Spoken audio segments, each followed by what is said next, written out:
Good morning, Devils fans. The X-rays just came back, and there is certifiably multiple dogs in there, as today's spotlight is on Dawson Mercer.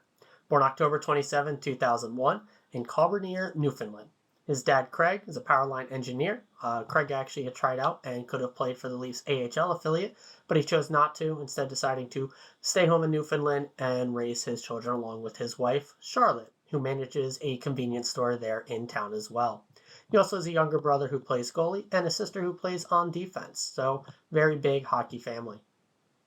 Dawson started out playing in Newfoundland's AAA league for a couple of seasons with the U14 and U15 leagues before moving over to play prep hockey at Bishop College School's U18 varsity team along with his cousin. This would gain him some recognition with the QMJHL scouting, eventually leading to being drafted 8th overall by the Drummondville Voltigeurs at the 2017 QMJHL draft.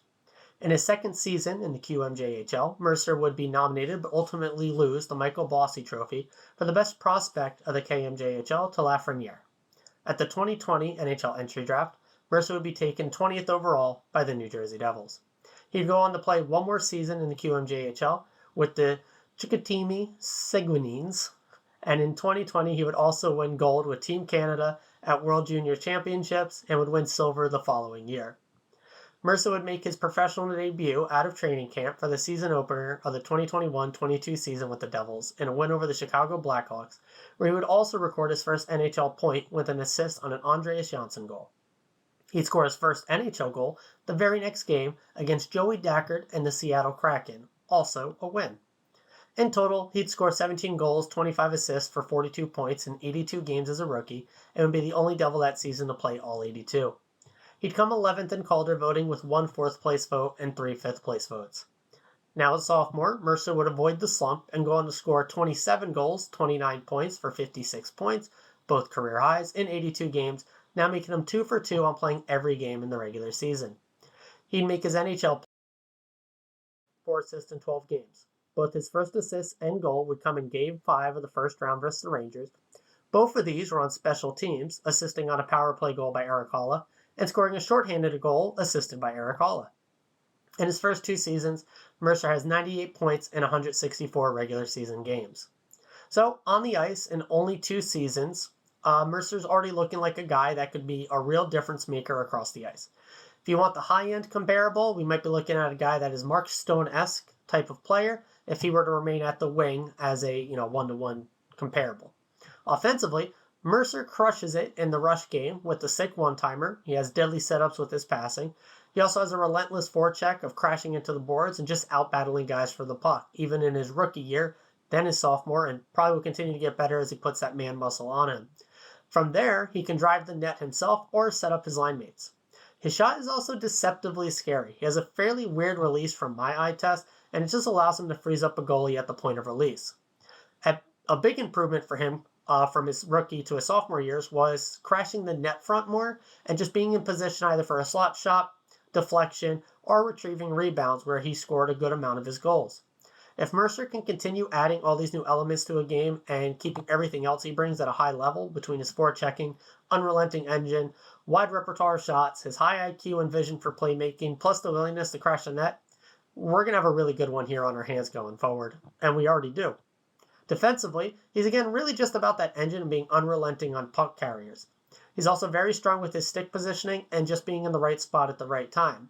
So putting that all together makes for fairly good defensive impacts. If he's to remain at wing, he doesn't need to be the absolute strongest in the defensive game, especially if he keeps up that offensive side, keeps developing, especially his rush game. But it's nice for him to be more than adequate in the defensive zone. And again, I think he is way more than adequate. I think we really could have a full 200-foot player at the wing on our side. And then, if he were to find himself back at 3C, which I get a bit into later, again, we have a full 200-foot player here, I think, so there's no worries there. Due to his ability to be on the puck constantly in the Z zone, this allows him to move up the puck up the ice efficiently. While he can do it himself, that's not really his forte. Probably the one area of his game that isn't just above board. But he can solo carry the puck 200 feet. But really, you want to put him with a guy that is more of a transition stud, and Mercer's just going to take care of the rest of it in the other two zones, offensive and defensive zone, as compared to the neutral zone. And Mercer's more than capable of being able to help with a give and go type play. Off the ice, well, he's just a good old Newfoundland lad. He's always smiling. He's been described as a golden retriever. He's beloved in the locker room and by fans alike.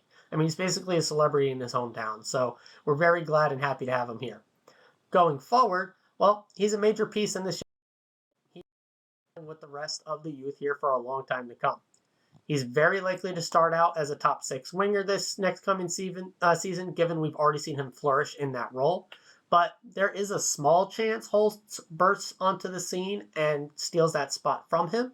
But the two, I think, if that were to be the case, would still alternate between the top 6 and that third line wing spot until one of them really cements themselves in the top 6. Maybe even both of them. We'll see how the year plays out. Mercer's game is so versatile, he can really play any role needed, whether it's top 6, third line, center, wing. It doesn't matter. I mean, he's just that good. After Halla's tenure here, Mercer's a few years older. Holtz is a few years older. You know, we'll still have Bratt and Timo, and then obviously Jack and Nico. So we'll see exactly how the top 6 really fills out. But maybe Mercer slides into that 3C type role just to be an elite guy on the third line. But given what we've already seen him do at wing and the top 6 opportunities he will get, it's going to be pretty hard to force him out of that. Maybe he never misses an NHL game in his career. We could be witnessing the start of an Ironman streak. That is an insanely hard thing to accomplish, but, you know, we'll see. Last season, he did see a good amount of power play one time, but that seems less likely this year, just given what the guys we did bring in. Again, as with everybody I've said here, it's certainly possible the power play struggles that he'll see sometime, but he'll certainly be on that second unit. We'll also likely continue to see him on the penalty kill. Him and Haller really click together, so we'll see that duo, I'm assuming, quite often on the penalty kill. Regardless of what position, line, role, etc. that Mercer's going to be on, he's a stud at the end of the day. He's going to continue to be a stud, and he'll thrive in any situation we put him in. So top 3. There's a lot to choose from here, but I just went with what came to me at first, you know, top 3 most memorable things. So I went with these 3. So 3 is going to be the hat trick versus the Penguins. Sophomore year, he's already got a hat trick under his belt. I mean, it was an absolute flogging of the Penguins that game, and Mercer was just a beneficiary of some great plays, as well as setting some up himself. So, yeah, I mean, hat trick as a sophomore, kind of hard to forget that one. Number 2 is going to be that 8-goal, 12-game point streak where he had 11 goals and 9 assists in that span. That one's going to be really hard to ever forget. Again, this was his sophomore year, but man, just what a run he went on. He seemed almost unstoppable in that line of play. And the fact that he to get better and better throughout. I mean, even the game where he did go pointless, he very likely could have, should have had a point. I think that for the entire season. But hey,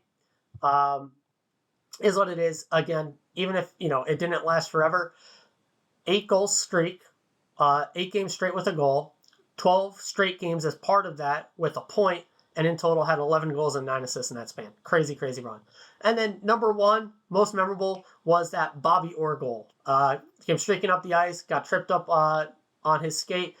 Puck was basically already in the net, but he came flying through the air with the Bobby Orr pose, and, you know, you can picture it right in your head. It was pretty strikingly similar to the Bobby Orr goal. And so, you know, when you're getting compared to Bobby Orr, even if it's in celebration or a picture moment of a goal, it's pretty great company to be with. And it was just an overall amazing play as well. It's not like he just managed to squeak one by and got tripped up and it was a nice picture moment. I mean, he skated through a bunch of guys, got the goal, basically 1v3, and got the Bobby Orr picture moment. So it was amazing.